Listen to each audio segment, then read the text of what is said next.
with any other provision of the statute. So we find some contradictory language, particularly as it relates to this particular subject. But as indicated in that summary, and with my understanding that the principal question was whether or not the council would, by its action, authorize a referendum question as to whether or not the city should change its form of government from commission form to managerial form. Giving that as my understanding of the focus, then I say at the very end of this document that the bottom line is that the city council may cause the question of adopting the managerial form of government to be placed on the ballot during the general election in November of 2018.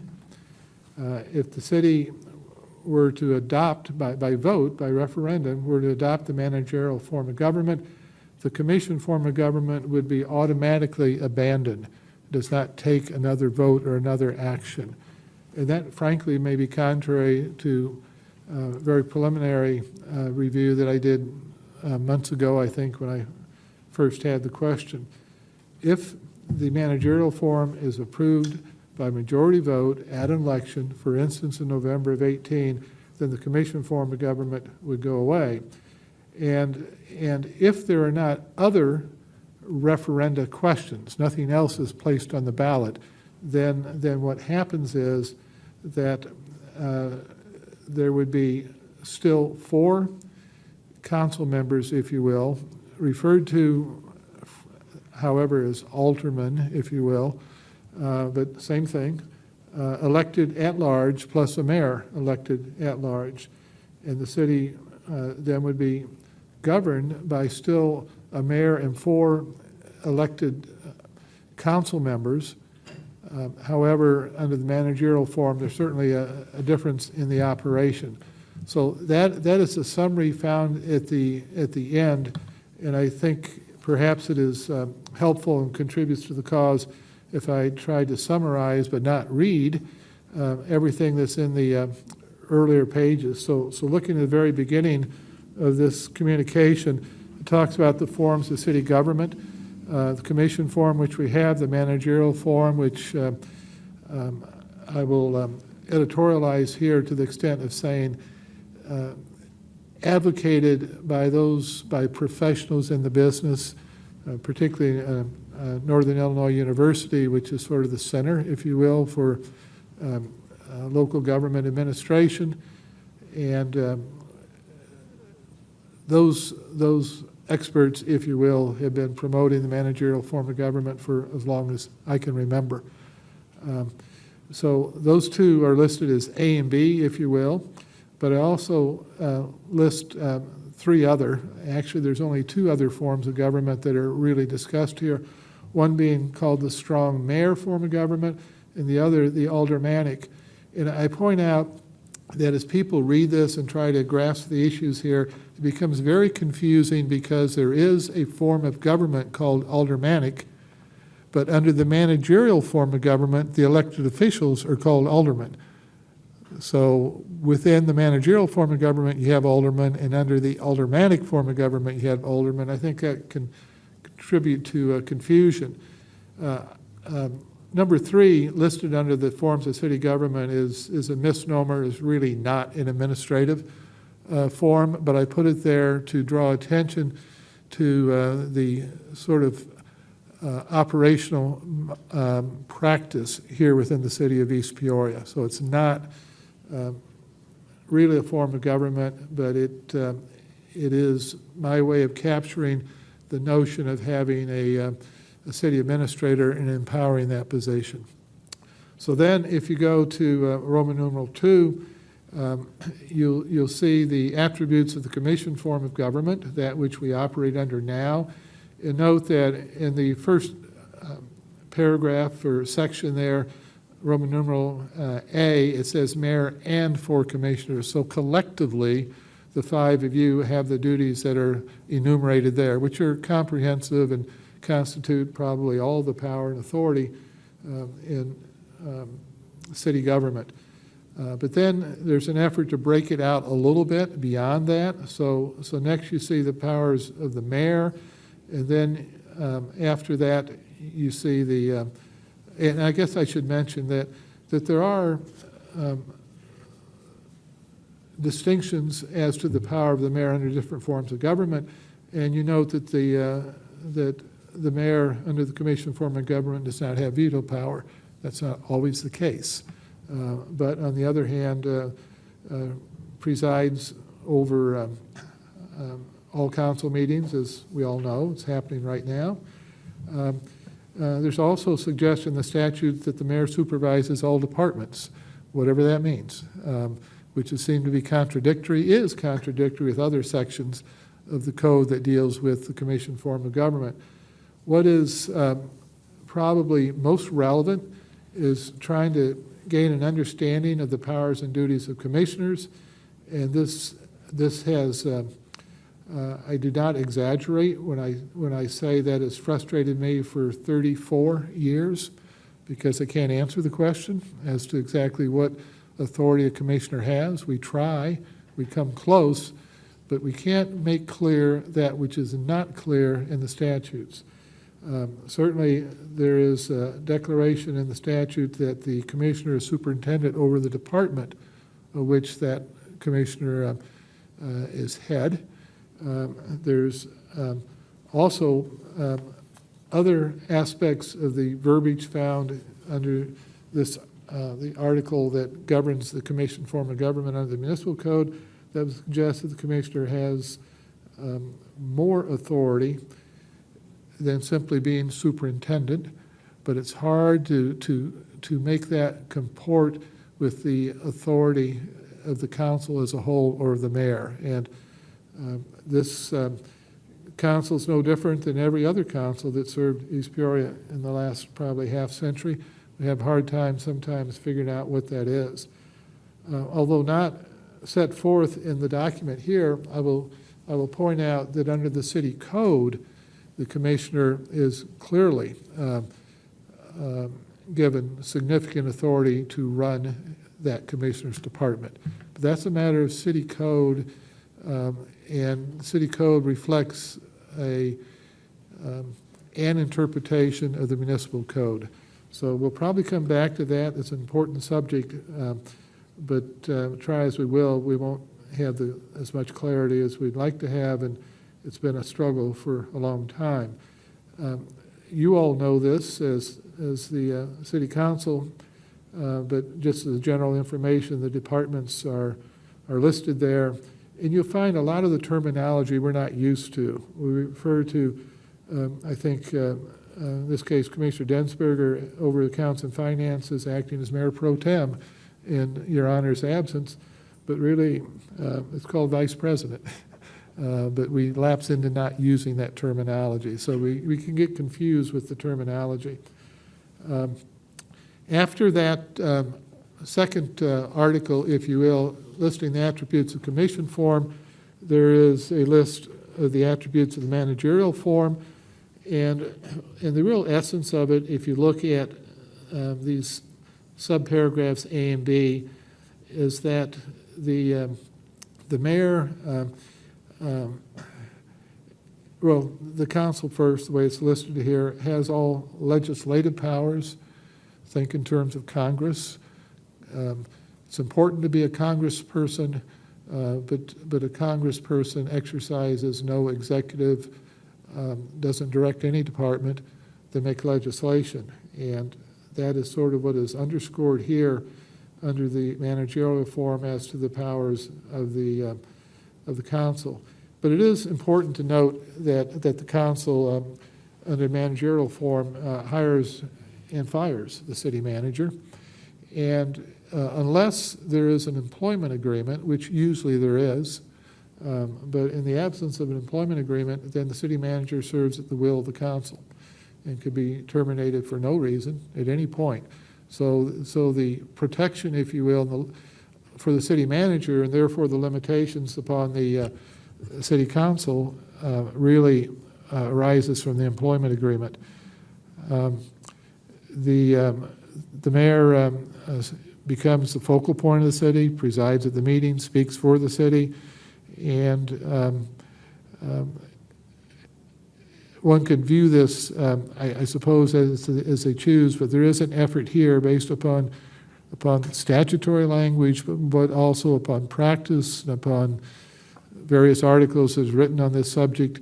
We shouldn't overlook the fact that the council in the managerial form is expected to focus on sort of the big picture policy issues, and the mayor is it is anticipated and usually the practice to sort of create the community vision and point out where the community is headed and provide leadership in that regard. If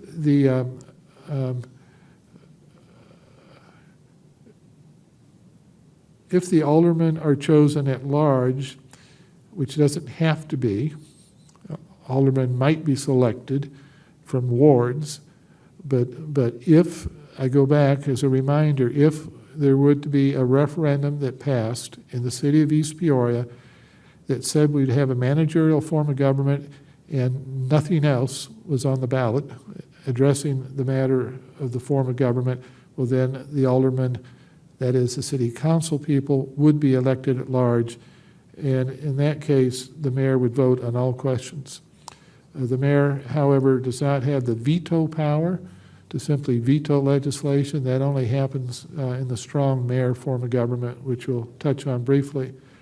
So it's probably more important to scan the powers and duties of the manager. They are extensive. Although the manager doesn't vote, the manager serves at the will of the council, and you see in item K at the bottom of page 2, to sum it up, the council determines policy, and the manager implements that policy. Looking then to Article 4 on page 3 of this handout, there is in the narrative 3 paragraphs, there is sort of a summary addressing the other forms of government. It's pretty short. We could elaborate on that, but really haven't understood that to be the charge. You'll note that under the strong mayor form of government, if that were to be adopted by referendum, the aldermen would be elected. 8 aldermen would be elected from 4 wards. I think I should point out here the challenge in establishing wards. That's probably invites disputes, arguments, and litigation, because those wards would have to be make sense, be rational, have to be equal in population. It's not an easy thing necessarily to do. Maybe I shouldn't be so pessimistic, but I see that as a challenge. The mayor, under the strong mayor form of government, has all executive power, all, 100%. There's no confusion about that. There's no manager, there's no commissioner with any executive power whatsoever. The mayor also has veto power, so if the mayor doesn't like the result, can veto legislative action of the council, which could be overturned by a 3/5 vote. I'm not aware in our immediate area of I know there are some, I think Jeff pointed some out to me the other day, but I'm not aware of strong mayor form of government. It's probably, I don't want this to sound judgmental, I hope it's just an observation, it probably strikes some folks as empowering one individual too much. But that's I'm not expressing a view, I'm just saying that's my speculation as to why you don't see it more often. Then the next paragraph under that Article 4 talks about the aldermanic form of government, and that would mean without a manager, even though under the managerial form you could have aldermen. And if, for instance, the city had the question on the ballot, and the statute requires the question to be worded this way: should the city of East Peoria retain the commission form of government? Should the city retain the commission form of government? And the referendum results would be no, you should not retain the commission form of government. Then you would, absent any confusion about managerial form, then you would resort to an aldermanic form of government, and then it really gets a little bit confusing, because there is a suggestion that when you revert to the aldermanic form of government, well, then the number of aldermen that you have should be consistent with what you had before you became a commission form of government. And I'm not sure what that is. I've looked a little bit. We might have to look a whole lot harder if that were to occur. The city, from what I've seen, I'm not sure that the plaque outside here is correct. It says the city became a city, I think it says in 1919. I found some documents suggesting that this community became a city as opposed to a village in 1916. However, there's also some historical record here. It's a form of a letter from a mayor to Secretary of State suggesting that it was 1919 that there's a resolution passed adopting the commission form of government. I operate under the assumption that we became a commission form of government in 1919. So essentially 100 years, whatever significance that may have. Interesting, but probably doesn't matter. It matters a little bit, I think, in the sense that it's been a commission form for 100 years, and not only do we have confusing statutory provisions that aren't as clear as we'd like in terms of how we operate and what the strict rules are, but also a culture develops. And 100 years is a long time, and the practice here has been, and it's incorporated, as I said earlier, into the city code for commissioners to have significant executive authority over their departments. So it matters, I guess, in that regard. We can come back to the aldermanic form, but let me go on and point out that the third paragraph under Article 4 is just sort of a summary of some of the changes that were made here within the commission form of government before the current city administrator was hired, with the thought of I use the term here, mimicking, giving the city administrator some of the authority and responsibility that a city manager would have without changing the form of government.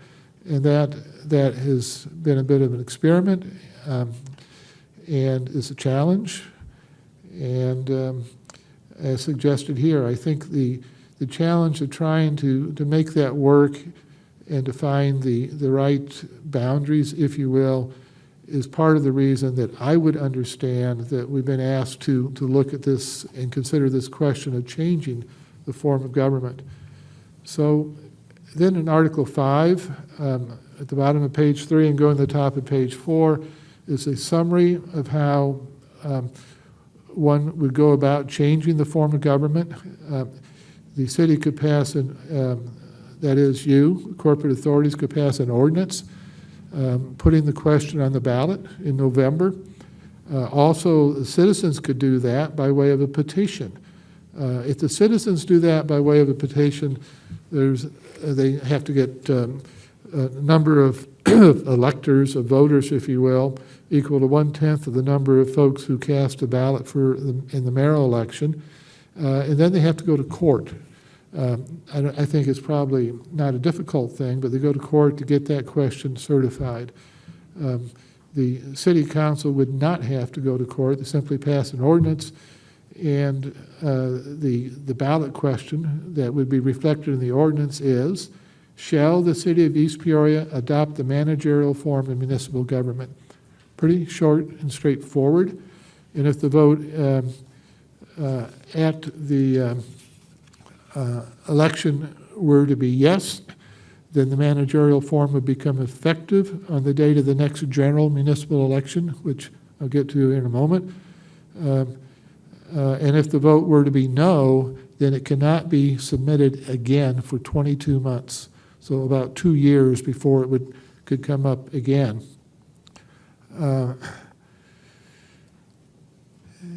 there's, I've already covered this, but at the top of page 4, it talks about what would happen would be 4 aldermen. But it is important, elected at large, it's important to know that those 4 aldermen would be elected for 4-year terms. However, the 2 persons elected with the least votes would serve 2 years rather than 4, so that one gets into sort of a rotation, if you will. At the first meeting of this new city government under this managerial form, there is a list of some things that they are by statute required to do, which is listed in C. There's some things they can do. All that pertains to organizing the city government for going forward.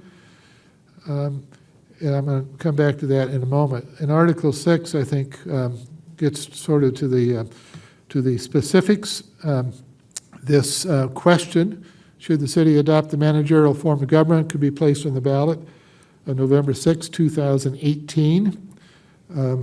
If that were to occur, then the city council would, by August 19th, I guess about 32 days from now, would have to pass an ordinance. The city clerk then would certify that to the county clerk by August 30th. And the petitions for candidacy for elected office, as you probably know, are submitted between December 10th and December 19th. So from the election on November the 6th, there would be really only 34 days until we'd be at the point where people could submit their petition seeking office, and they would have to submit that by December the 19th. The election is held on April the 2nd of 2019. One of the troubling sections of the statute is a provision that says immediately upon voter approval on November 6th, the mayor must proclaim that the city is going to operate under the managerial form, which makes absolutely no sense since nobody's been elected to that position under the managerial form. So the reasonable interpretation, fairly confident, the proper interpretation is the mayor makes that proclamation that, okay, we're going to be under the managerial form, but effectively we don't start operating under the managerial form until the results of the election in April of 2019. So you got sort of a strange period of time there from November to April. And I just note here that I think it would be important during that interim period of time for that outgoing council, if you will, not to say they wouldn't all return based on the April election, but that those folks serving under the commission form of government to figure out just exactly how to organize the departments and the affairs of the city government, how to be operational so it could be up and running come April. I would also add here that to the extent the council following a November 6, 2018 election sought to organize and maybe even to elect somebody who would become a city manager on April of 2019, that to the extent they did those kinds of things, I think it'd be subject to ratification and some undoing by come April, particularly as it relates to how departments are organized and how the functions are laid out. I think if the newly elected council members under the managerial form of government could rethink. Probably wouldn't, but it occurs to me that we need to recognize that could happen. Then, maybe more important than anything else here, in Article 7 is an effort to simply identify what most people discuss when debating, deliberating over which form of government is better. I don't mean for under that Article 7 to try to promote one or the other. If it's not inclusive, well then obviously you want to have other considerations. But here I think, finally, Mayor, I will really point out the language here more completely than I did before. Under the commission form, the advantages, and maybe the most important one that I hear cited, is that there's no person who stands between the voters, the citizens, and the residents and the elected officials. Whereas contrastingly, under the managerial form of government, the manager is really in charge. And so that becomes a consideration, probably the number one objection, just based upon my observance over many years as to why folks might not like a city manager form of government versus a commission form of government, because the very reason the commissioners supervise their departments make citizens feel as if they have a closer relationship with a decision maker than if they go through a manager. On the other hand, managers are professionally trained, managers are experienced typically, and that's their professional career, is to efficiently and effectively to manage a local governmental unit. I guess because of the time, I'm not going to go through all of these. I would point out that under the managerial form, it's probably fair and to point out that there is clear lines of responsibility and accountability. Direction is centralized. It presumably provides for more coordination, less likely to have departments operating, as the term goes, in silos. So they're listed there, and I think with that, that's all I have. But my effort is simply to frame the issue and help provide direction for your deliberations.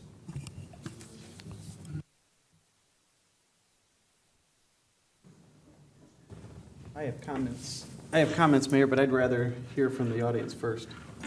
Well, we're going to have comments first. If you don't need anybody as first council, you can save your comments after other commissioners, then Commissioner Denver. Your Honor, I know we've considered this for quite some time, discussions between us. I think the commission form of government has served East Peoria well. Its genesis, I believe, was around 1900 in Galveston, Texas. It can be extremely effective when you have this much power and authority seated in individuals to handle tasks that they are well equipped to handle, educated for, have experience in. As I said, this form has served the city of East Peoria well. I think it, particularly during much of the development we did, it allowed for some quick decision making and some effective communication. However, at the same time, as I have felt over the years that as I look at particularly the advantages and disadvantages that Mr. Triggs has outlined in his memo, I feel a particular sting as I read the disadvantages and feel that many of those have become very real for this city. Elected officials, and I'll simply enumerate the ones that I think are most relevant. Elected officials are not always experienced managers, nor usually trained in municipal management. That's very true of this council. We've all learned over the years, I think, but for the most part, we are not experienced managers. A few of us are, but not everyone. I think that the fact that we, being decision makers, I think we do tend to be somewhat overly sensitive to political pressures. I think that there is far too much advocacy for individual departments. I think it has, and that goes down to the last point, the last 2 points, blurred lines of authority and accountability, lack of coordination among departments. I have found those 3 points actually to be particularly troublesome over the last few years in particular, and I see it growing. I think Mr. Triggs used the term silos. I think those are very firmly and established, and to the detriment of the city as a whole. I think sometimes commissioners have a tendency, and perhaps rightfully so, to advocate for and represent their department, but what may be good for one particular department isn't necessarily good for the city as a whole, and sometimes I think that's lost. I think that the management form provides for especially in today's environment, a professional, trained administrator who's directly aware of municipal code, municipal operations, personnel issues, is able to administrate through department heads and follow a clearly defined chain of command and assert authority to get things done while still being responsible to the elected officials. I find that pretty attractive at this point, and I think that moving forward it would probably be in the best interest of the city to at least put this question to the voters and get their input. I do have a question for Mr. Triggs. If by resolution or ordinance we choose to place this on the ballot,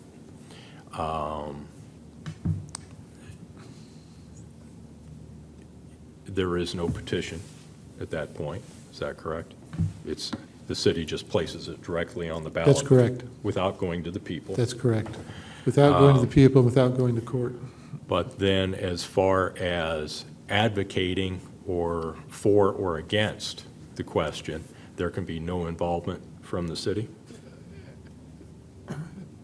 There can be no use of city funds. I think each individual not using any taxpayer money, phones, stationery, and so forth, it could certainly stake out their position and make their case. It would be Personal advocacy. personal advocacy, and that also means that staff and attorneys have to be very cautious that they are answering questions, providing information, but not advocating. I certainly have more to say on this topic, Your Honor, but time's limited, and others, I'm sure, And if we would care to need- weigh in. If we need to meet again, we can certainly do that. I'll be happy to speak, Mayor. I didn't want to go out of turn. I thought we were going to hear from the, Whatever you prefer, Commissioner. Dennis, how much time do you think your office has spent on this? I don't know. I mean, quite a bit, because it's change of government. It strikes me as maybe among the most important decisions the council's had. So Yeah. significant. I knew that. This is not something that was requested by me. So for the record, this did start with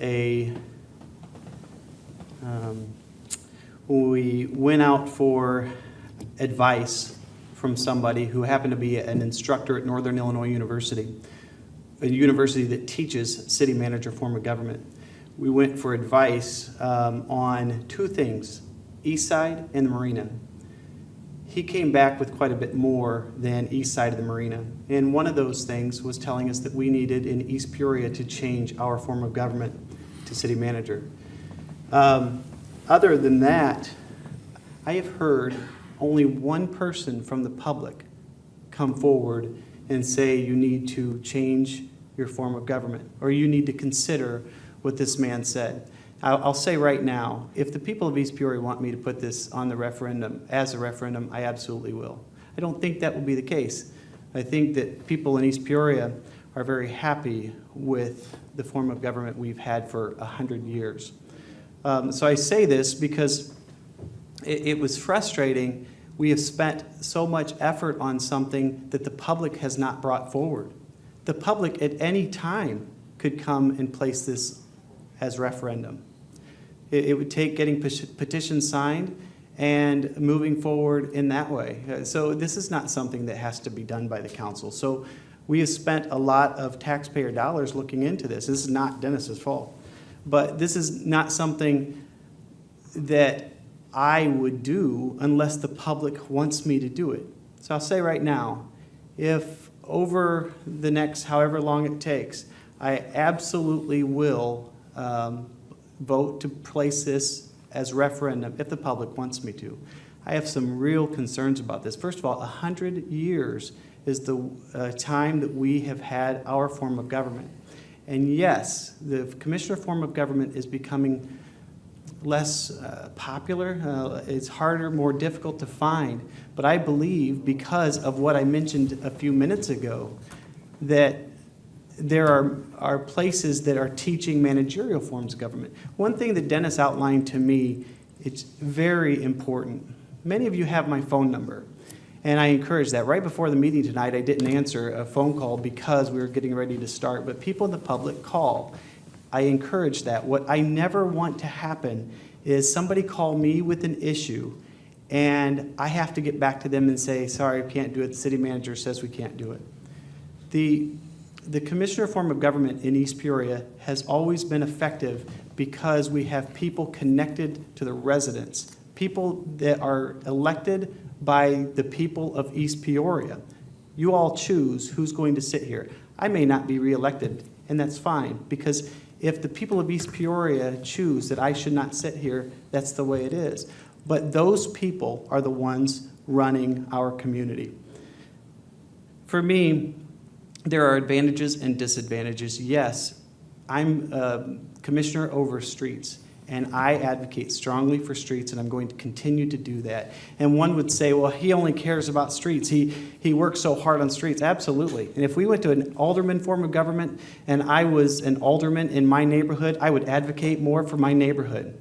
So whether I'm advocating for streets or I'm advocating for the neighborhood I live in, you're still going to have your area that you are going to advocate for. I reject the notion that we have to hire someone from someplace else to come in here and tell us how we should run our community. I think East Peoria has been very successful. What this is doing is potentially telling us, that you should change your form of government to be like Peoria, to be like many of these other communities. I'm not going to pit us against them, who's better or who's worse. All I'm going to simply say is that I believe our form of government has worked. So, again, I'm going to reiterate, I will consider voting yes. If this comes to a vote, I will consider voting yes. But I'm only going to do that if the people wants me to do that. I'm not going to do it because a couple people on the council want me to do it. I'm not going to do it because I heard, hey, why don't you just throw it out there and see what the people think? Because the people are not the ones that have come to me and tell me they want this to be considered. Thank you, Commissioner.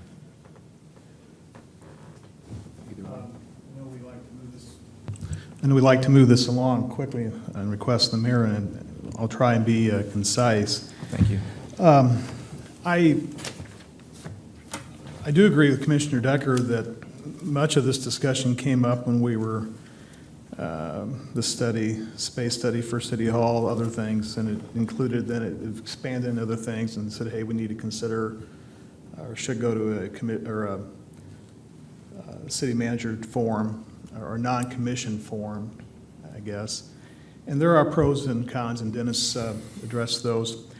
I think part of it, we may center in on hiring as an example of how that may be affected with a change like this.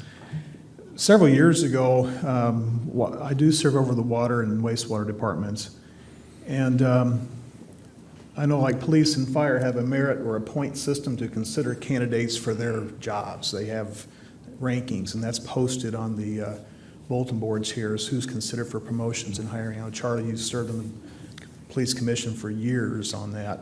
And that works well in defining that, but Public Works had not really had a concise point system to help evaluate new candidates whenever we hired. And I raised that question based on my experience before I came here, that we should do something like that helps us evaluate people, because, you know, like most people say, well, hire my son, or, you know, my good friend, hire them or consider them. And it's like, well, we'll consider everyone fairly, but we should look at the actual point value of that person, see how they rank, and take the names off, if you want to look at it that way, take the names off the resumes, and then we'll make that decision.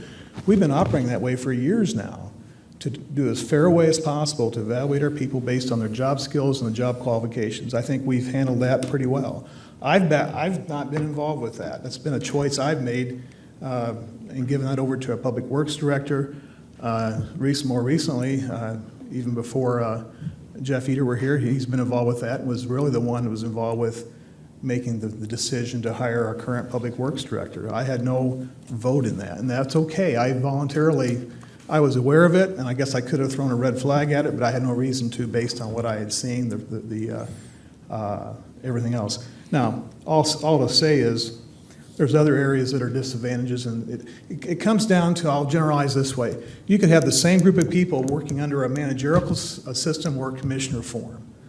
All I've known here in the city is a commissioner form for over 11 years now. Now, other boards that I serve on are more of a managerial type board. I'm on a couple, 2 or 3 others like that outside the city, and there's advantages to that based on the organization.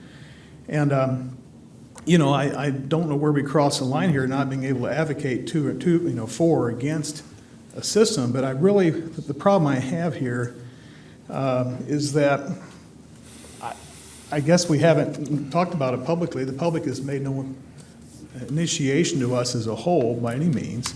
Number 2, the timing of this is tough, because we'd have to make a pretty quick decision on this, which we can do, which is an advantage of the commissioner form. We can make a good decision relatively quickly if we need to. But, you know, I don't think our development's over. I think we have a system in place that's proved us well. I think we know where our limitations have been. Yes, we don't have the expertise perhaps over individual departments, but what I do, and I'm sure each of these commissioners do, I lean heavily on staff that's here 40 or 50 hours a week. Now, I bring my set of tools to my experiences of where I live and where I've worked and to the table, and we're all I have a feel for the neighborhood, the community I live in, the city, which I've been here all my life. And so I think I bring that to the table, and every one of us obviously live here too. And so again, I don't think it matters to advocate one or the other. There's pros and cons to each method, but it's the quality of people you have. And ultimately, you can say, well, the city manager or city administrator is the one who carries the ball professionally for us, and the check and balances that the residents have is at election time. I mean, the city council can then fire or hire that person. Okay, that's the ultimate. But then if we, otherwise, it's not, that's just the way that we're entrusted with our decision making. So I'll let the others speak. I know our time's short, but I really believe that it's served well. We should recognize our shortfalls, and I think we have.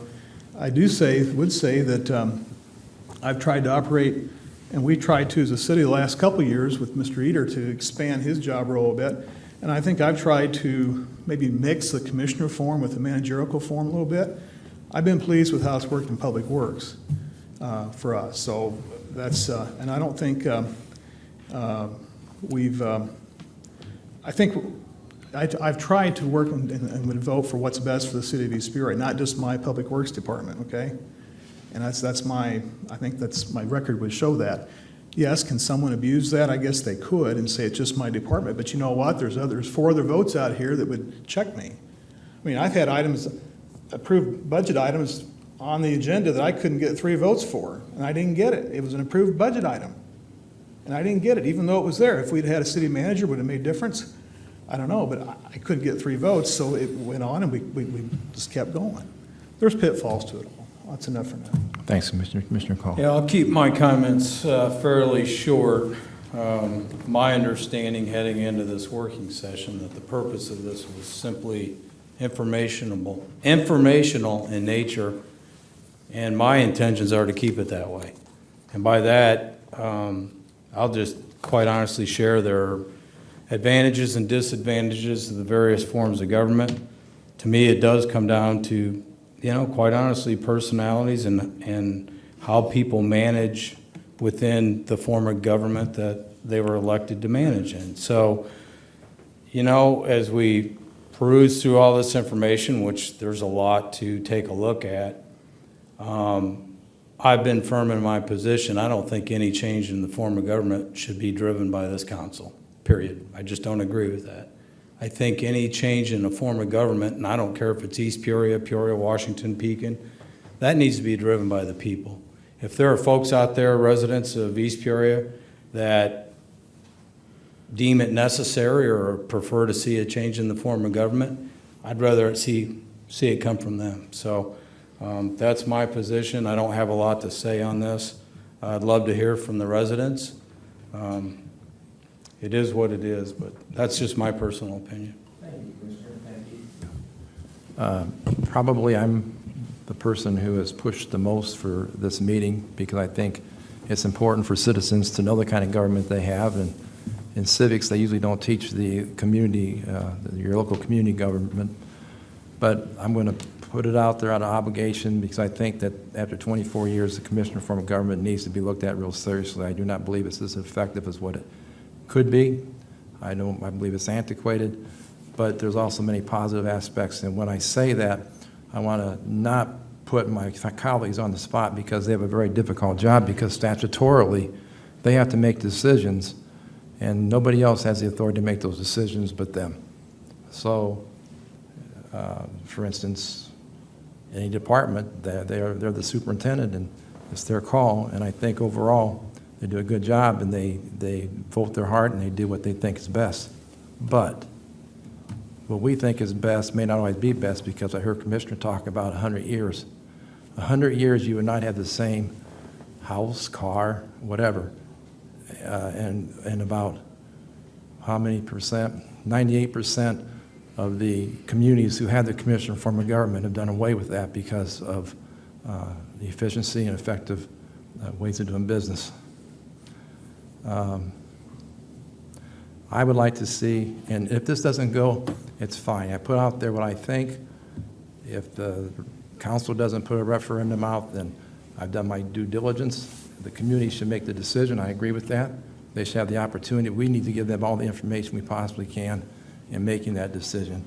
And quite honestly, the commissioner form of government in the city of East Peoria has many pitfalls because it hasn't kept up with business. It hasn't kept up with the professional nature of what it takes to do business, effective business.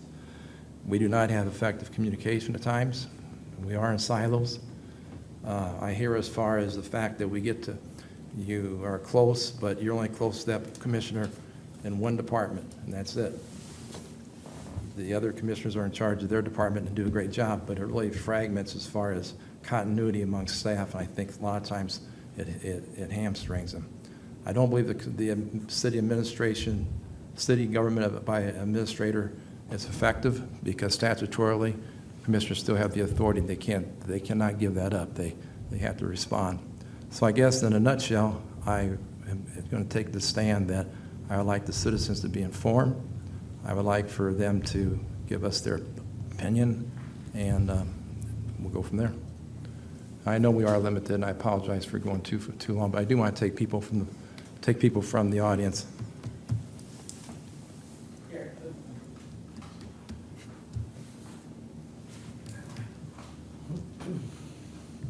Jeff Gablehausen. Dan, since you called me out, I'm going to call you out. I was the citizen, the only citizen that's ever spoken in support of this. Let's talk some basic facts here. The reason that consultant came in was maybe to look at East Side, maybe look at some other things, and he came away saying the city was in total disarray. That's what that study said, and out of that, he said, one of the things you want to look at is the change in government. That's why his report said that. And guess what? I've got the same master's degree from the program that he talked about. So yes, I am an advocate, not of the city management form of government, because I sat there. I sat there and saw the commission form work, but I know what the mayor's talking about. I heard him share with other mayors some of what goes on with these councils. It's appalling. It's pathetic. Now you're going to say, well, I only want to put this up for referendum if the citizens tell me they want to. So we're going to do what, a Facebook poll? That's how we're going to decide whether this goes on the ballot? So I'm here to tell you guys, if 3 of you don't want to put it on the ballot, that's fine. Talking to a couple of our fellow citizens, we will do the petition. We will then go to court and fund at our expense, having the court do it. That's fine. But I'll tell you, Dan, for the first time ever, I can say this. I'm extremely, embarrassed for the support I've given you in the past, because your logic tonight was so ill-founded, so ill-founded. Thank you. Anybody else want to speak? Don? Anybody? Oh, it's true. I just have a couple general comments. I don't know, communications, and as was mentioned, is really a difficult thing. Doesn't matter, whether you're up here, whether you're in city staff or whatever. And I've been trying to communicate with the council and the staff in the city for 10 years now, and sometimes it's very difficult to communicate with people and have them communicate with you. And I do appreciate the fact that you gentlemen are here to hear my concerns, and I'm sure a lot of times you'll say, well, all right, let me run that by whoever, which is good. But I kind of lean toward having somebody that I know is concerned about my feelings and my views, and on the time thing too. The 4 commissioners and the mayor have an awful lot more time and invest an awful lot more time than one city manager could invest, and so it makes it much easier, I think, to communicate that way. In my point of view. Thank you. View.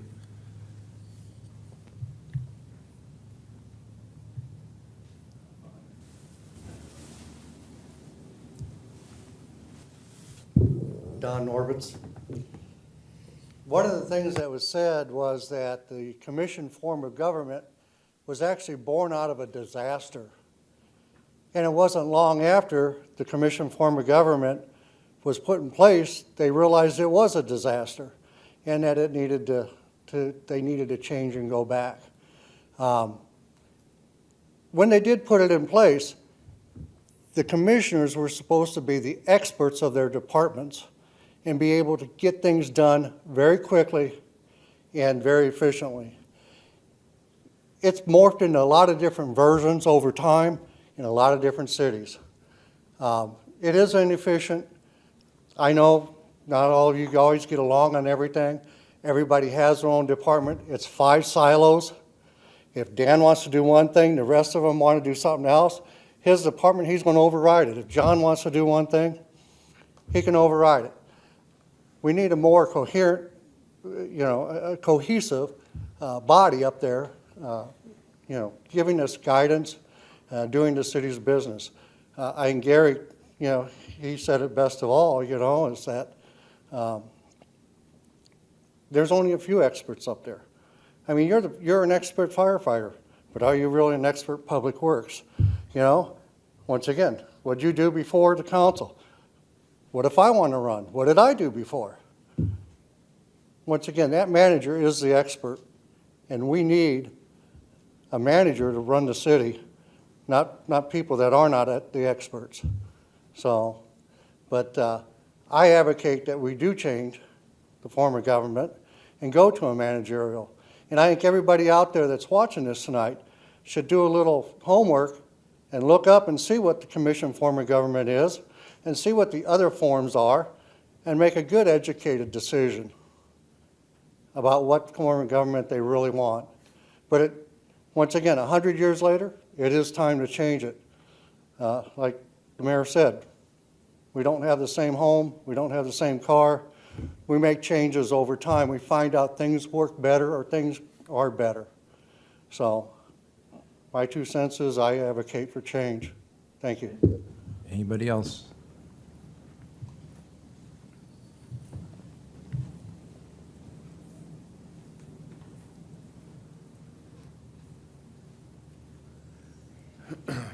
Good evening, Charlie Morgan. Whether you put it on the ballot or not, you can decide. I think the public should have their word one way or the other. Personally, I'm not for the change. Several reasons. I don't believe we need a city manager at $200,000 a year. I'm not saying that it wouldn't be beneficial. I don't think we need it. Now, I realize you people are much younger than me. Some of you not that much younger, but a lot of you. And you all have your degrees, which is wonderful. Education is the most important thing. But you can't take away 50 to 75 years worth of experience in this world with a degree.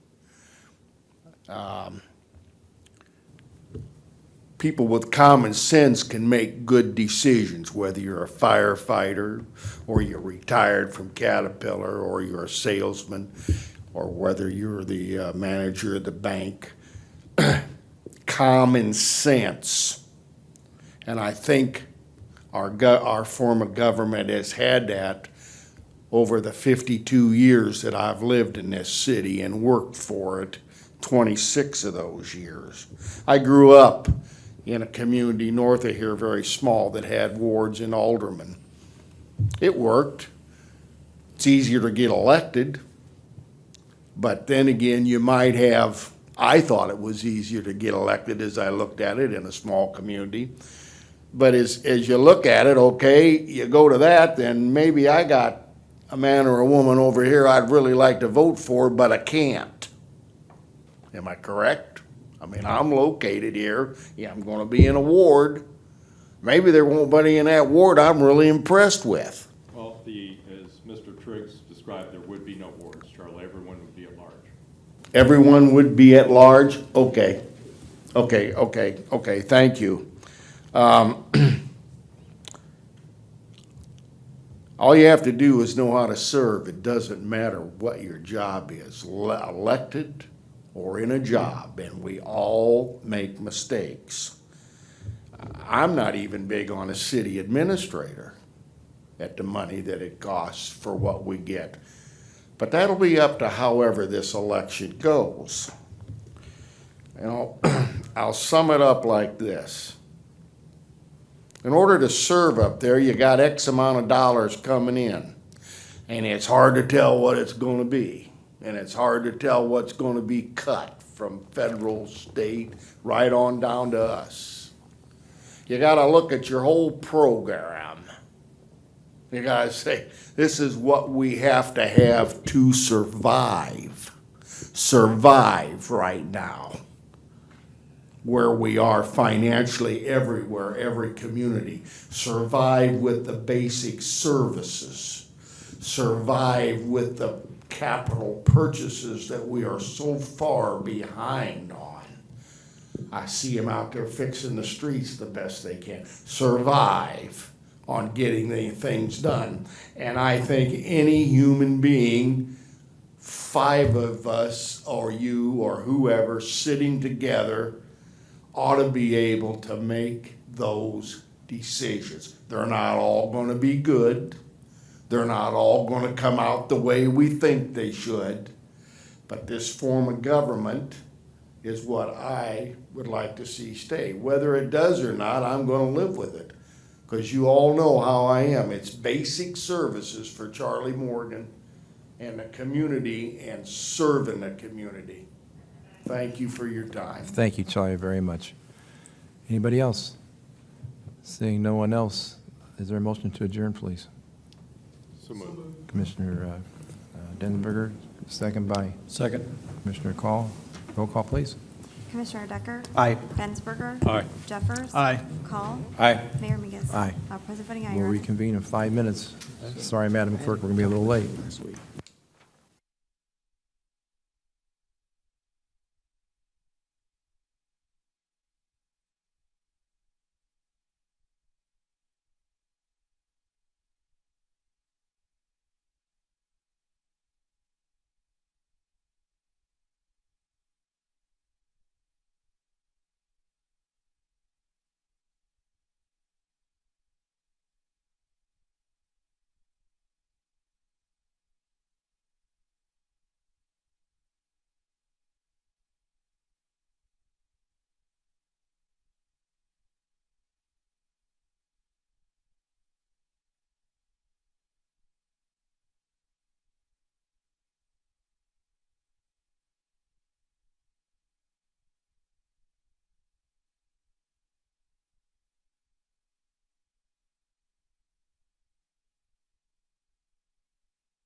Ensberger, Here. Jeffers, Here. Call, Here. Mayor Mingus. Here. All present, Your Honor. Thank you. Please stand for the invocation. Stay standing for the pledge. Shall we pray? Heavenly Father, thank you for the beautiful day we've had here in our city, in the area. We are thankful for the bountiful harvest of crops that's in the field growing, reminding us of new life. And as it grows, it's just a wonderful thing to see. We do pray for our city, for we thank you for our city, the way you've blessed it, and it's grown too, much like these crops around us. And we see the bountiful businesses that are around us, and we just pray that they would do well and that they would provide services for our city and residents. And we just are thankful. We just don't take them for granted so much, and little things as well. So we're thankful we can gather and salute a friend, a colleague, a city worker that's given over half their life working for the city. And we appreciate Mr. Ward and his work, and we are thankful that he was able to be honored by his colleagues, his peers today. And it's nice to sit back and just be silent and just watch his friends and colleagues pay him tribute. That was a good thing, and that's the way it should be. And I'm very grateful that I'm a part of the city that has people like this that in all the different disciplines, and not just fire, but police, public works, and the office, east side, all over. We have a great staff, and we appreciate the work they do. We ask your blessing as we continue our meeting. Pray your will be done, and that we are always thankful and a grateful people. In your name we pray. Amen. Pledge allegiance to the flag of the United States of America and to the republic for which it stands, one nation, under God, indivisible, with liberty and justice for all.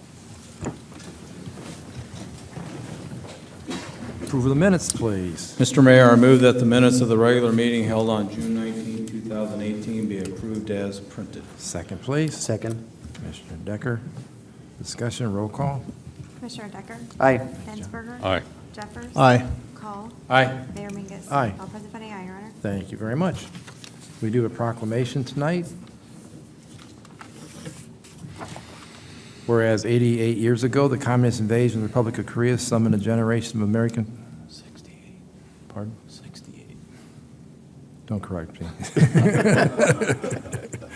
68 years ago, the communist invasion of the Republic of Korea summoned a generation of Americans to serve. Whereas upon the 65th anniversary of the military armistice agreement, we honor all who have served in the Korean War, and we pay lasting tribute to the brave men and women who gave their lives for our nation.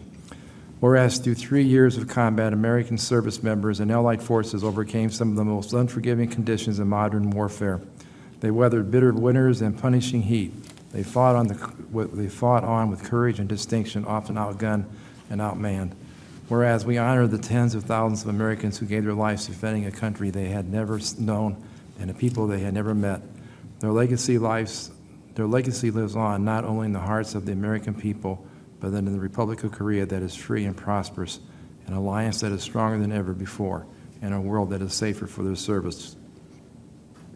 Whereas shortly after the military armistice agreement was signed, President Dwight D. Eisenhower noted that with special feelings of sorrow and of solemn gratitude, we think of those who were called upon to lay down their lives in that far-off land to prove once again that only courage and sacrifice can keep freedom alive upon the earth. Whereas 6 decades later, we renew with that call to honor and reflect. Now and forever, let us keep faith with our Korean War veterans by upholding the ideals they fought to protect and by supporting them with the care and respect they deeply deserve. Now therefore, I, David W. Mingus, Mayor of the City of East Peoria, Illinois, do hereby proclaim July 27, 2018 as National Korean War Veterans Armistice Day. I call upon all citizens to observe this day that honors our distinguished Korean War veterans. Very important, and a lot of times the Korean War veteran gets forgotten, and we certainly want to remember them for the service they gave. All right. We have a couple presentations. I think the first is a presentation from Waste Management regarding recycling. Dave, why don't you come forward? Bob?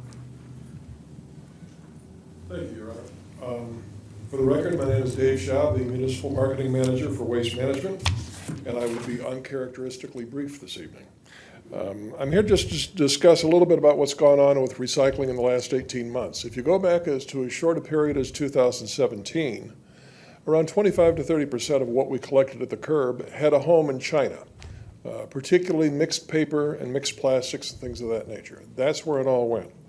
Beginning in 2017 and continuing to this day, China changed the specifications for what they would accept. Primarily, they banned mixed paper, they banned a number of grades of plastic, and where that really came into play is they tightened up the specification on what they would accept for residue or contamination. So if you had a bundle of paper, if there was more than 0.5% of that was not the paper they were looking for, the load would be rejected.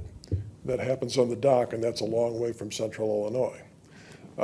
It threw everything into disarray, particularly the requirement for the extensive sorting to make sure you get down to the 0.5% level.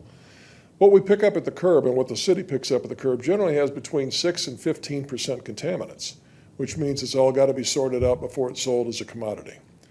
The new requirements required us to slow down our lines, to add more people to the lines, and that, of course, increases cost.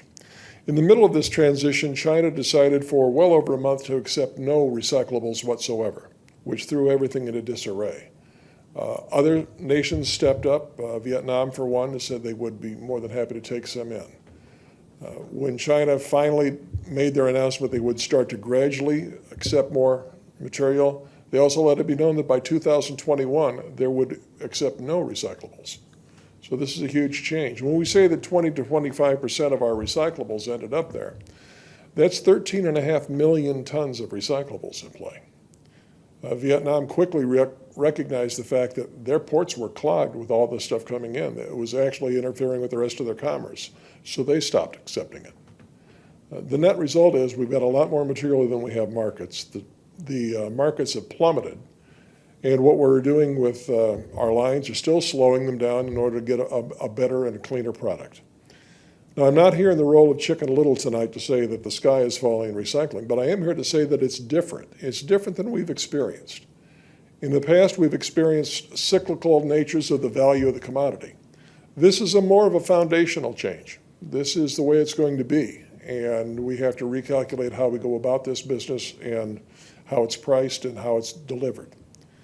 What's, I think, incumbent upon ourselves and the city is what can we do about this? And what we can do about this is, with extensive education, come up with a cleaner product that we collect at the curb. We have to do extensive public education on what can be recycled, and especially because of the negative nature of what they will not accept in contaminants, what can't be included in that toter. It's a large job to do. It's public education, and that never goes fast, and it requires a good deal of collateral support to do that. We have that support, which we are offering to the city at any time.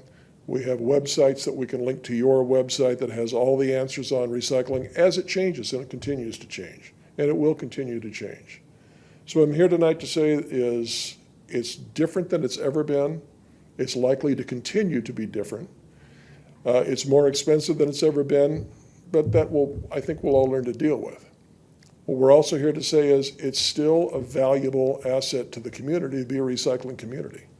It represents not just a service, but a value of the community to choose to be recyclers. So we're here to say that we are here to support it. We are in uncharted territory in large part, and we will all cross that together. So whatever we can do to support the city of East Peoria and their recycling efforts, which are growing nicely, we're here to offer that assistance.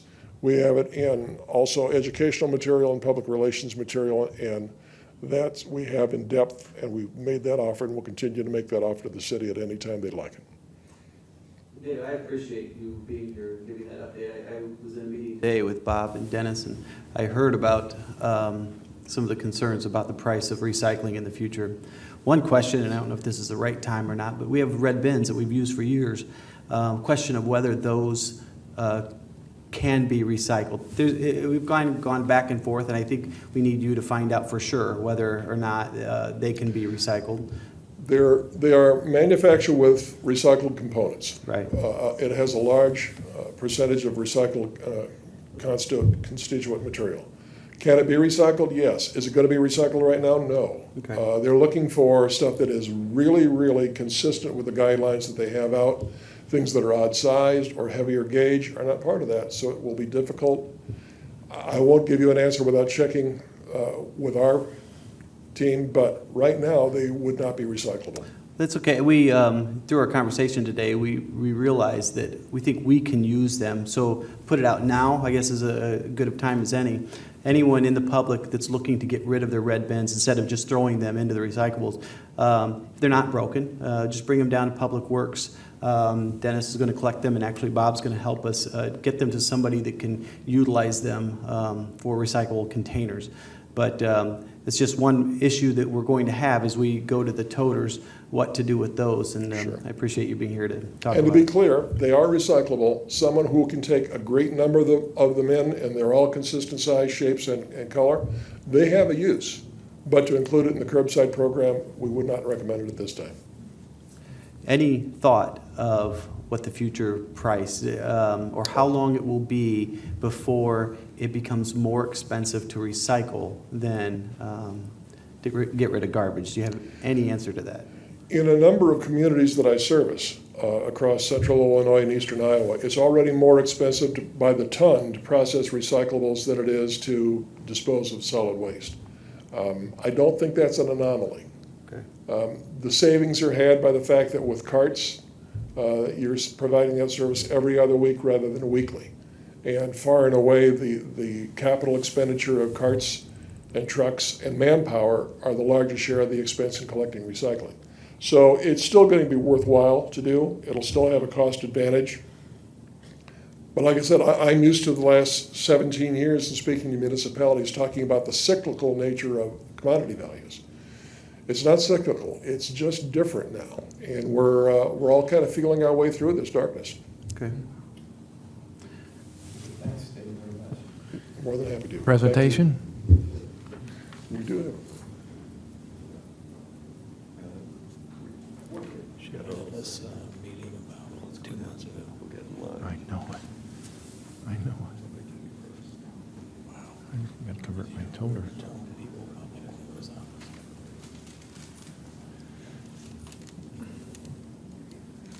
On behalf of Waste Management, we annually select groups that participate in our Green Grant.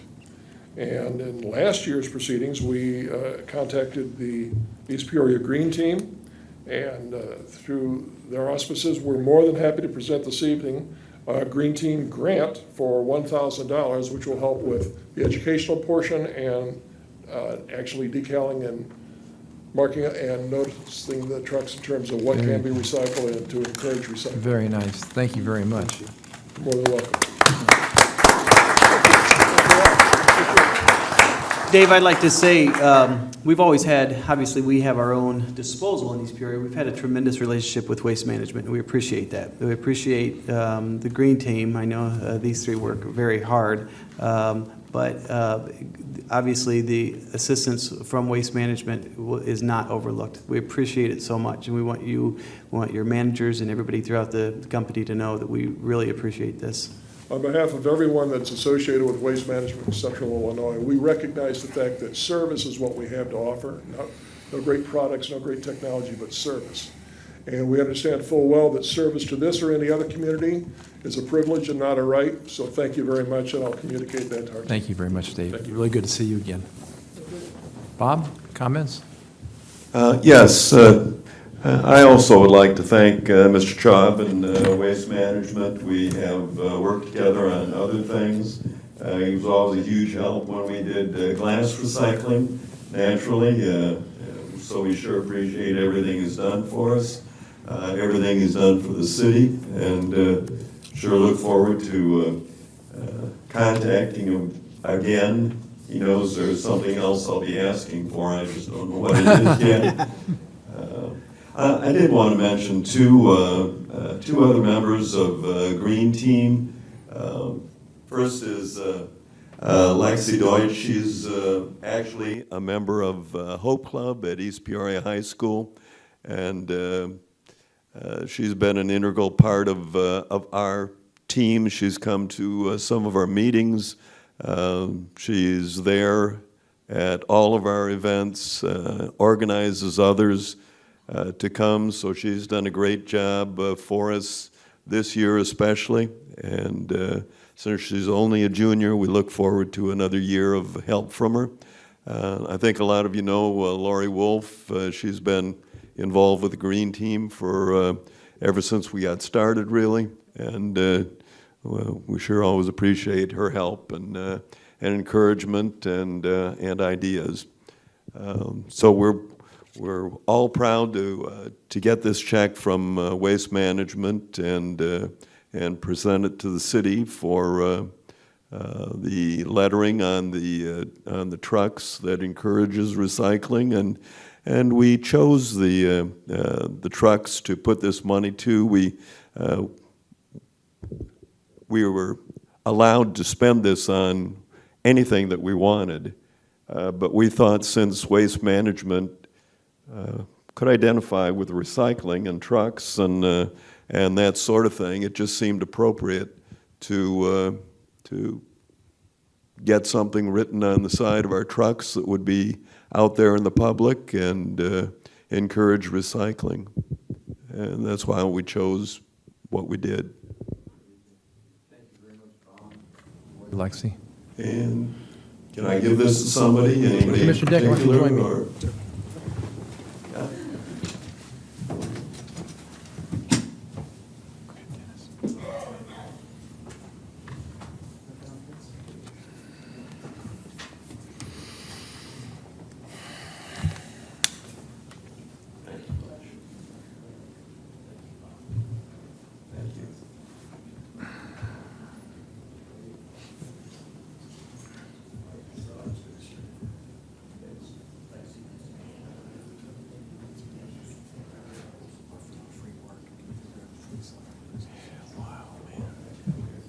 It's a day late and another short on that.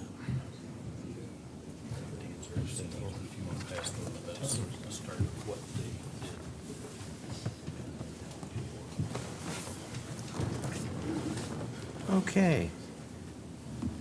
Any other communications, Madam Clerk? Anybody in the audience want to speak to the council on an agenda item, please come forward. That's the lettering.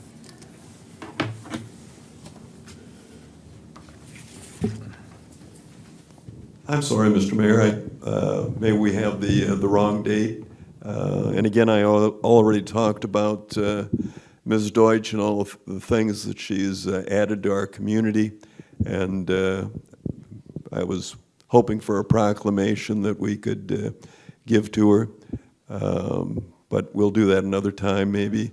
And again, she's been an outstanding high school student. She's made it much more possible for us to recycle everything at the stadium for all of the East Peoria football games. She's helped organize the Hope Club in the high school, worked with Key Club to smooth out the whole process. And that's just one of the things she's done. So I just wanted to present her as our outstanding Hope Club Member of the Year, and she received our $1,000 scholarship because of all the things she's done for the community. And Lexi, if I guess you can just say thank you if that's all you have to say. Thank you for being here and giving me this opportunity. It's nice. I've never been to a council meeting, and so it's really wonderful to see how this works. And thank you for all you do for the city. Thank you, Lexi, very much. All right. We have a consent agenda. Commissioner Denberger. Okay.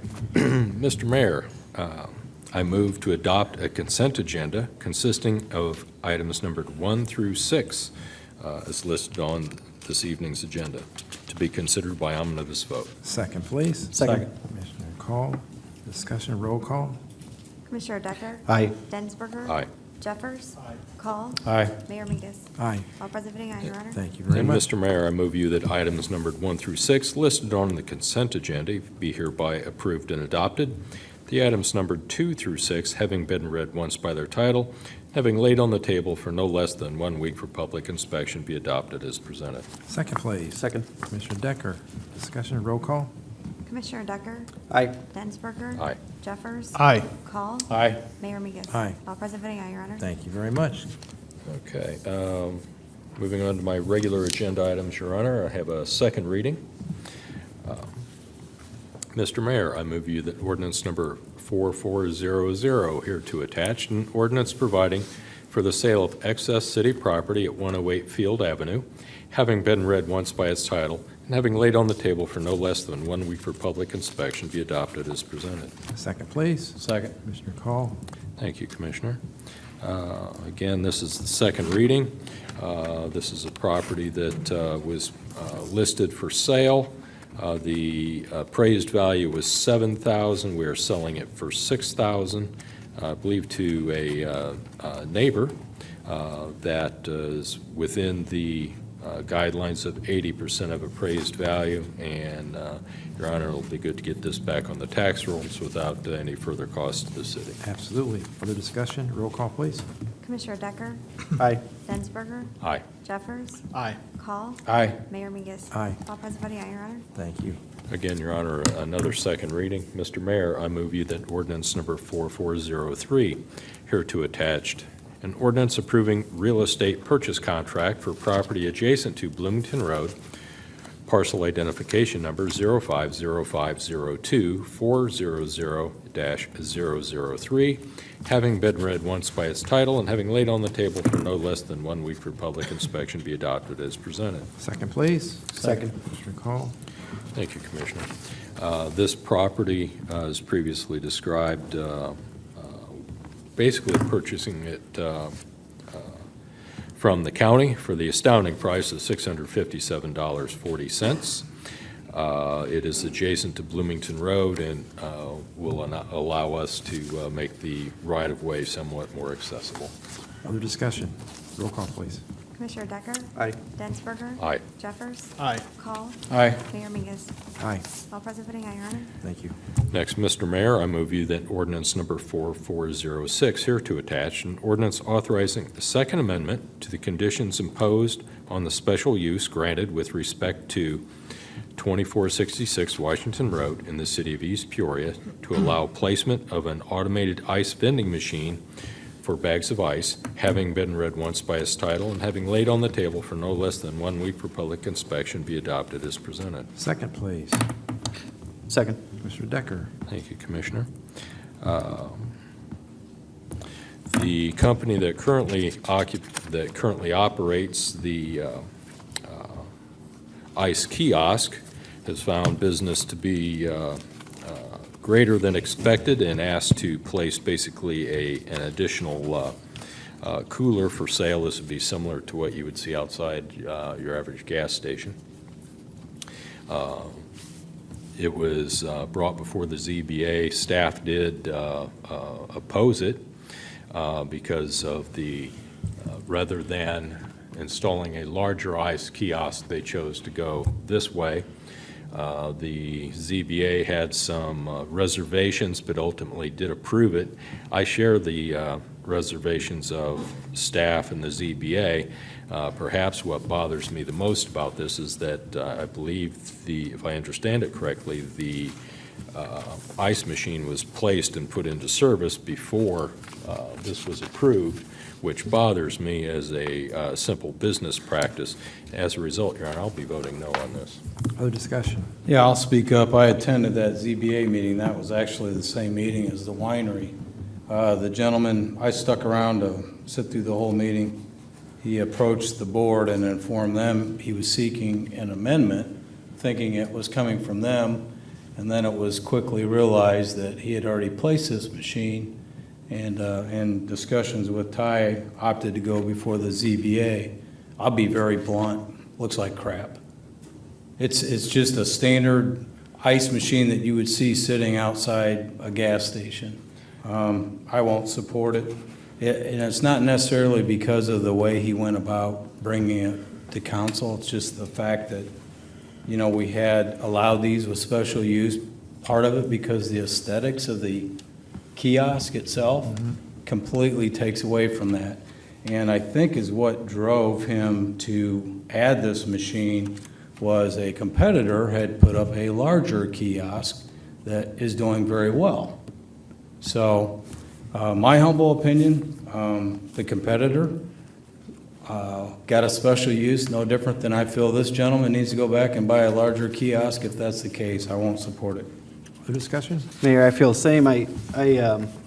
I was surprised to find out that it was already in service. That was upsetting. That by itself wouldn't necessarily disqualify, but I agree. I think it looks bad, and I won't be supporting either.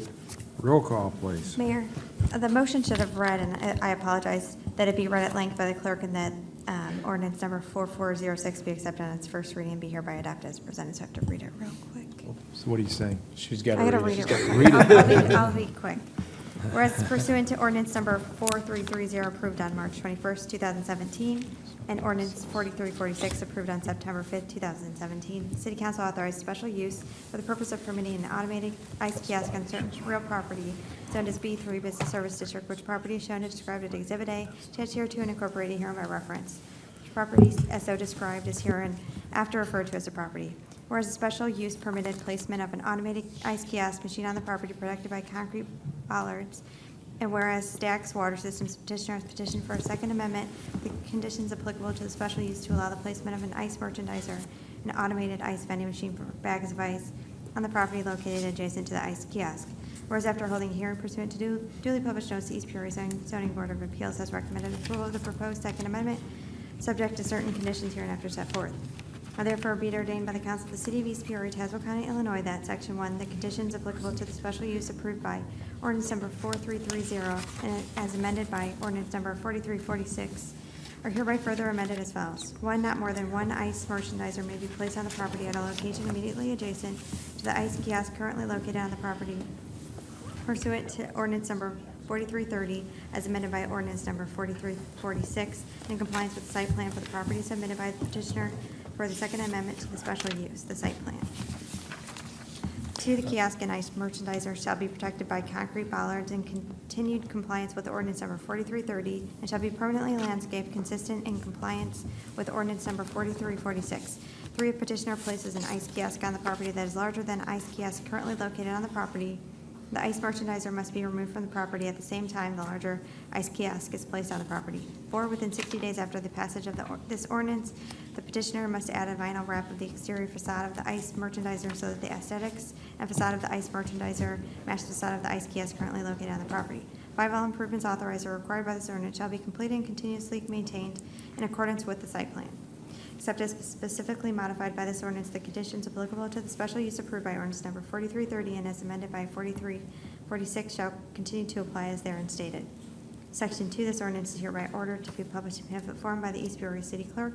Said clerk is ordered to keep at least 3 copies hereof available for public inspection in the future in accordance with the Illinois Municipal Code. Section 3, this ordinance is in addition to other ordinances on the subject and shall be construed therewith, excepting as to that part in direct conflict with any other ordinance, and in the event of such conflict, the provisions hereof shall govern. Section 4, this ordinance shall be in full force and effect after its passage, approval, and 10-day period of publication in the manner provided by law. Thank you, Morgan. I will point out in addition, Your Honor, that aesthetics were cited by both staff and the ZBA, and as a result, one of the conditions of this special use, were it to be granted, is that the additional machine be wrapped and made to be uniform with the rest of the kiosk. Thank you. Roll call, please. Commissioner Decker? No. Densberger? No. Jeffers? No. Call? No. Mayor Mingus? No. 5 noes, Your Honor. Thank you very much. I guess we give notice. Next, Your Honor, I have resolution number 1819-015. Make sure I'm in the right place here. Yep. Be it resolved by the Council of the City of East Peoria that the reappointments by Mayor David W. Mingus of the following individuals to various boards and commissions of the City of East Peoria be hereby approved. The East Peoria Planning Commission, Alice Anthony, member, term May 1, 2018 to April 30, 2021. Alan Hahn, member, term May 1, 2018 to April 2021. Michael A. Bruner, term May 1, 2018 to April 30, 2021. The East Peoria Fire and Police Commission, Dennis Tucker, member, term May 1, 2018 to April 30, 2021. East Peoria Housing Authority, Steve Flynn, member, term May 1, 2018 to April 30, 2023. East Peoria Mass Transit District, Lori Gablehausen, member, term May 1, 2018 to April 30, 2022. East Peoria Zoning Board of Appeals, Michael McCarthy, member, term May 1, 2018 to April 30, 2023, and that this resolution number 1819-015 be adopted as presented. Therefore, Mr. Mayor, I move you that resolution number 1819-015 be adopted as presented. Second, please. Second. Commissioner Call. Thank you, Commissioner. Many of these people have served in these capacities for many years, and it is getting more difficult to ask people to serve their community, and I think it's a positive that we have folks that are willing to step up. Very grateful for each of them for serving. Other discussion? Mayor, I think that, I wish they were separated because I like all those people. I think they do a great job. However, since it's combined together and since Denny Tucker is listed on there with Fire and Police Commission, I have to abstain. Still another commissioner. Roll call, please. Commissioner Decker? Abstain. Densberger? Aye. Jeffers? Aye. Call? Aye. Mayor Migas? Aye. 4 ayes and 1 abstention, Your Honor. Thank you very much. Next, Your Honor, I have Resolution 1819-039. Be it resolved by the Council of the City of East Peoria, Illinois, that Resolution number 1819-039 hereto attached, a resolution approving electric service agreement with Home Field Energy for street lighting be approved, and that this resolution number 1819-039 be accepted on its first reading, as read by its title, be laid on the table for no less than 1 week for public inspection. Second, please. Second. Commissioner Call. Thank you, Commissioner. Essentially, what we're doing here is the cost of street lighting and purchasing the energy from Ameren. We were able to look into the agreement to make some changes to it relative to lighting fixture changes and such.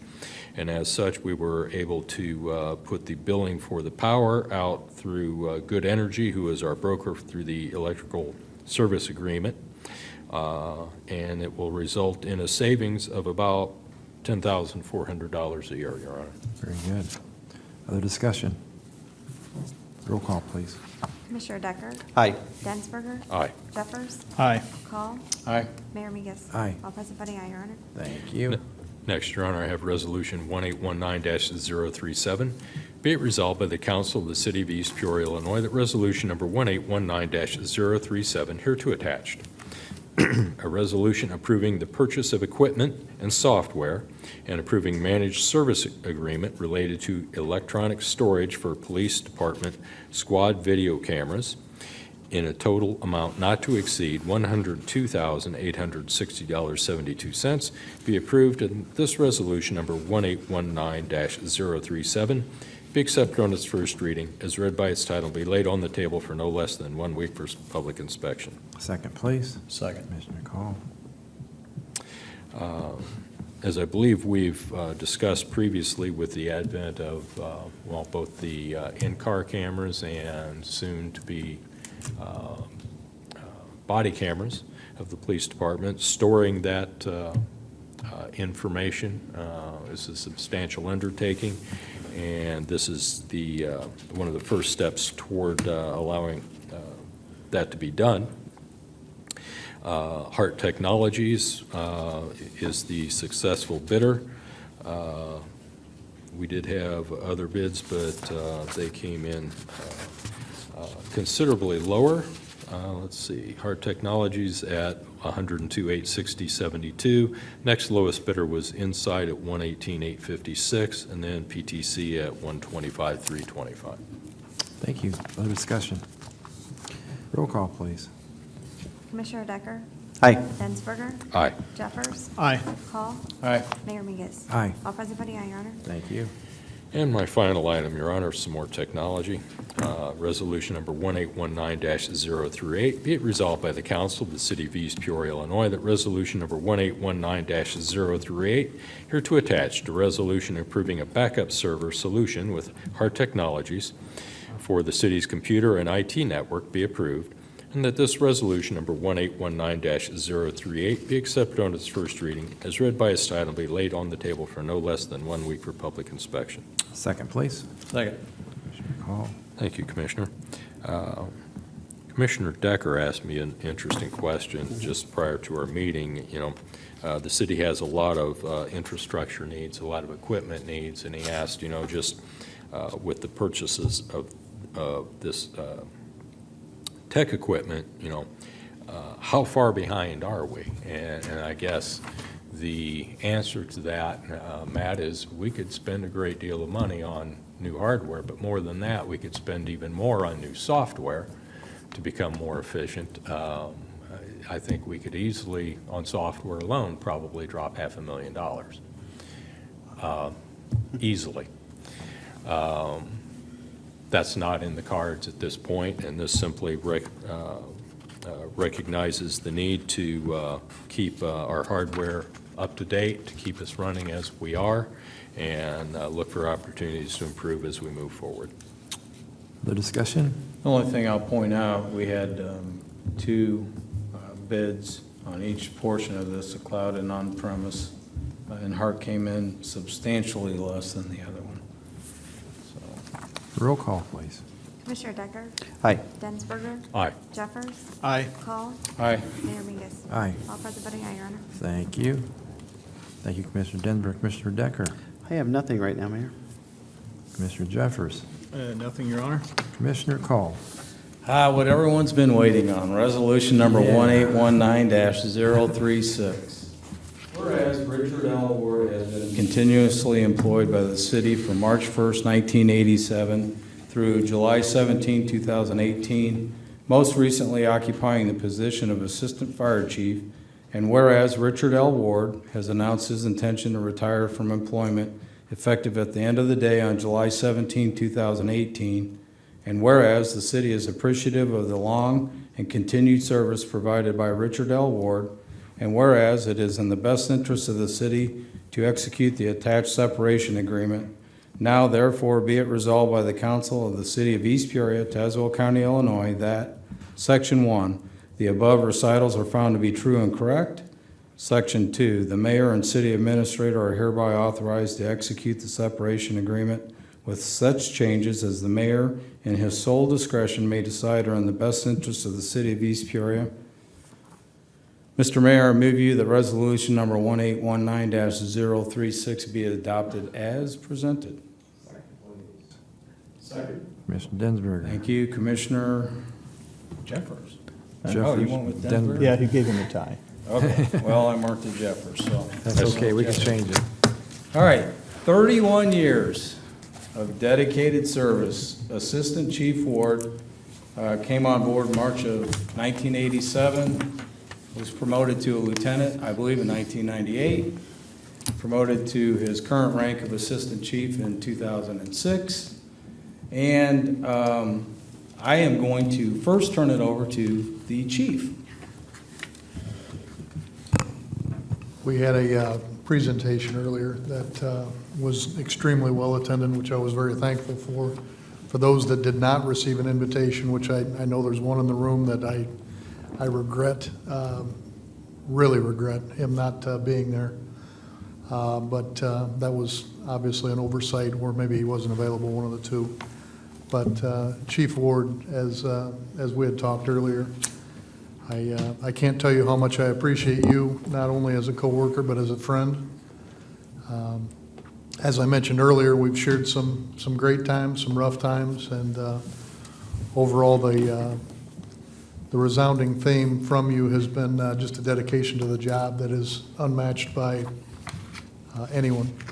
And for that, I thank you. We're going to miss you more than you know, and your expertise and your love for the job. And that's something that for everybody on the job, I hope they have paid careful attention to you what you stand for and what you mean for the job. Again, congratulations, but we're going to miss you. You're welcome. Thank you, Chief. Comments from the council? Sure. Thank you. I've worked with Chief Ward for 21 years now, but goes back quite a bit before that. I don't even know if he'll remember, but in 1991, early 92, I took a firefighter 2 class, and he was my instructor. It was at the Morton Fire Department. I got hired in 97, so 98 is when you were promoted to lieutenant, and then in 06 he was promoted AC. He's a great person to work with, but the first 2 words of that, great person, is the most important part. He really is.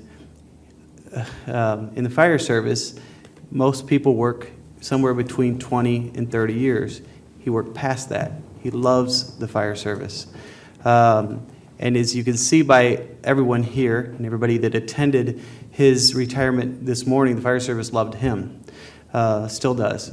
There's many people that go through this career, and but there are a few that make the impact that he has. He's taught at Illinois Central College for a long, long time.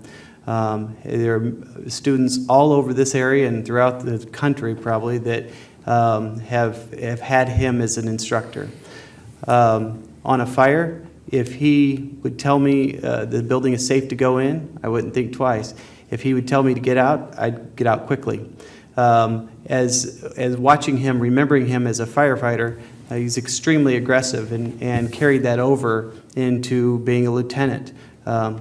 It sounds crazy for those of you that don't understand the fire service, but he loved going inside of house fires.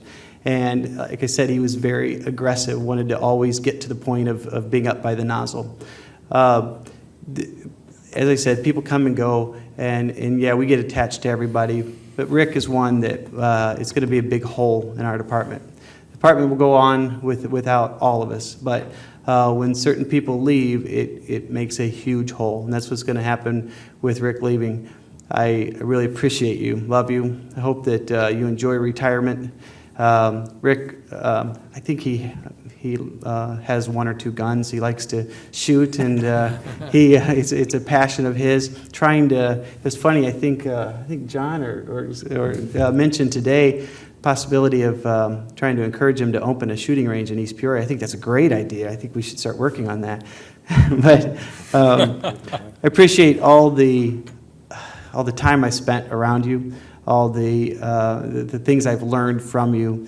I'm really going to miss you not being around the station anymore. Congratulations.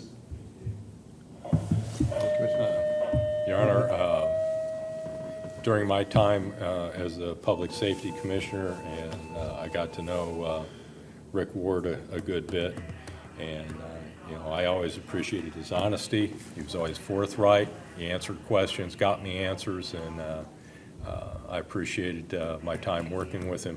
He's a good guy, and certainly wish you well, Rick. And I know you're going to miss the job, but enjoy your time. I had a chance to be here this afternoon and speak personally with Chief Ward, and I've been here on this side of the dais for the last over 11 years now, and so our lives have overlapped a little bit with just because of the nature of our work here in the city. We aren't in silos all the time. We have a chance to meet people, and not just our own department, but otherwise. And I've always heard and known that Chief's just a great person. I don't know him as well, of course, as Danny and some of the others, but they've worked with him for a whole career. But I appreciate your work for the city. I heard what your friends had to say about you, your peers, and like I mentioned at the beginning of the meeting, it's interesting just to sit back and be the fly in the wall and just listen and just observe and be part of that. And I really appreciate your time. And I told you you'll adjust well to retirement. I know it will be an adjustment, but I'm sure your comrades and friends will still see you around. And I'm glad you're still living in East Peoria and part of it, and I appreciate that. Thank you very much for your service to the city. Thank you, Commissioner. Rick, been a long time. Really appreciate it. We had conversation earlier today, and I conveyed my sincere gratitude for your service to the city. I didn't mention your family, and I wish you'd do that for us too, because I know being a firefighter and particularly command, your family is as much a part as you are if you convey to your family, to our gratitude for them, but thank you so much. You're more than just a good firefighter, you're a good man. I truly respect you. Thank you, Rick.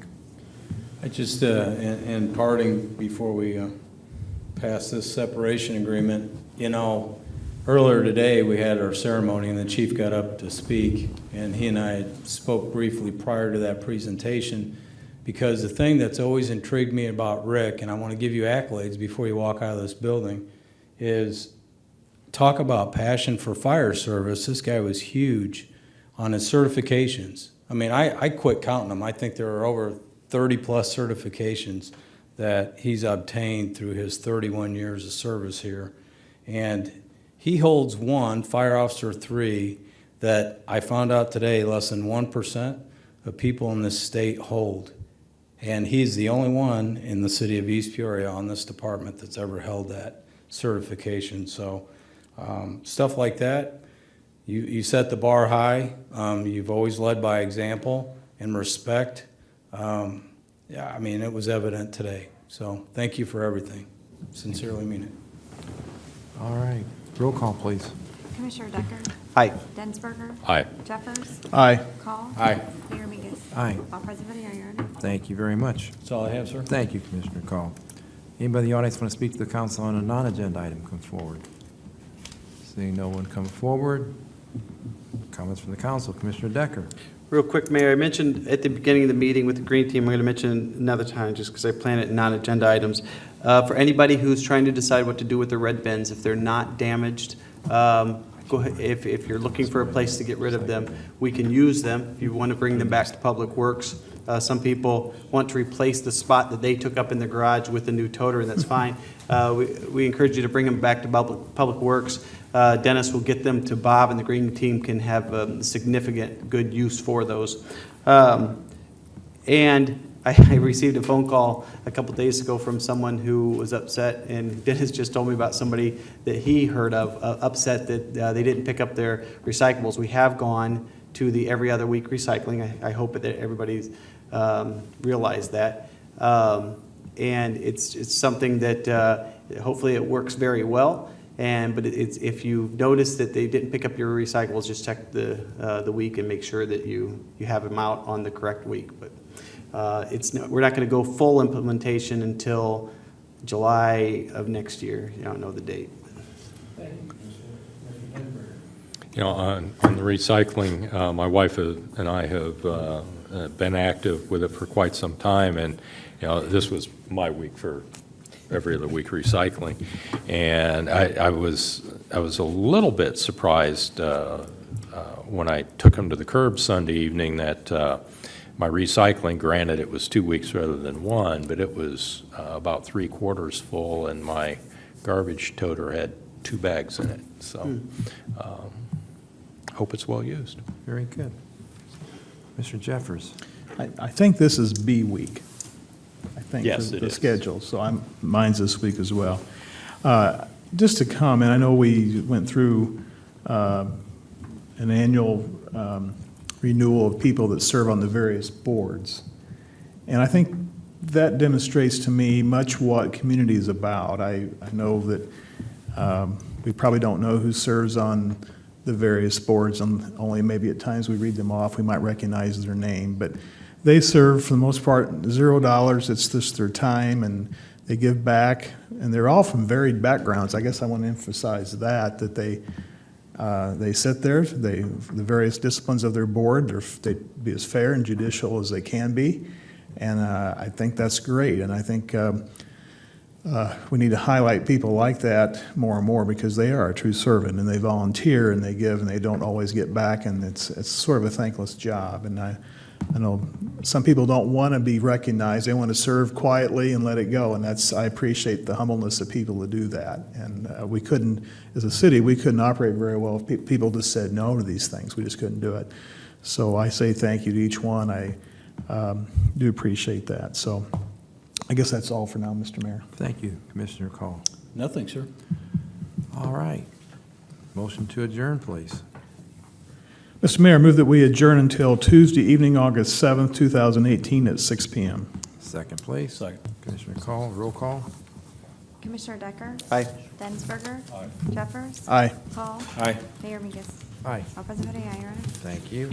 We are adjourned.